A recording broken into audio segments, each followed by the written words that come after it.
Iran ও যুক্তরাষ্ট্রের মধ্যে যুদ্ধবন্ধের আলোচনা কোনোভাবেই আলোর মুখ দেখছে না। একদিকে ওয়াশিংটন বলছে ইরান আলোচনায় প্রস্তুত এবং বেশ কিছু বিষয়ে তারা ট্রাম্প প্রশাসনের সাথে একমত হয়েছে, অন্যদিকে তেহরান বলছে আলোচনা নিয়ে যুক্তরাষ্ট্রের দাবি মিথ্যা।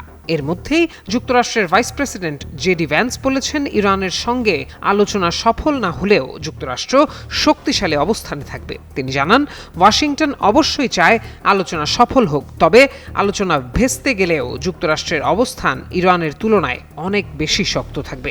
ফক্স নিউজকে দেয়া এক সাক্ষাৎকারে ভ্যান্স দাবি করেন, ইরানের পারমাণবিক কর্মসূচি এবং সামরিক সক্ষমতা এরই মধ্যে ধ্বংস করা হয়েছে। তিনি সতর্ক করে বলেন, হরমুজ প্রণালীতে জাহাজের ওপর ইরান কোনো ধরনের হামলা চালালে যুক্তরাষ্ট্র সামরিকভাবে জবাব দেবে। এ বিষয়ে মার্কিন প্রেসিডেন্টের স্পষ্ট নির্দেশনাও আছে। ভ্যান্স আরও বলেন, চলমান আলোচনার মধ্যে যদি একটি দীর্ঘমেয়াদী সমঝোতা প্রতিষ্ঠা করা সম্ভব হয় তাহলে ইরান স্থায়ীভাবে পরিবর্তিত হবে।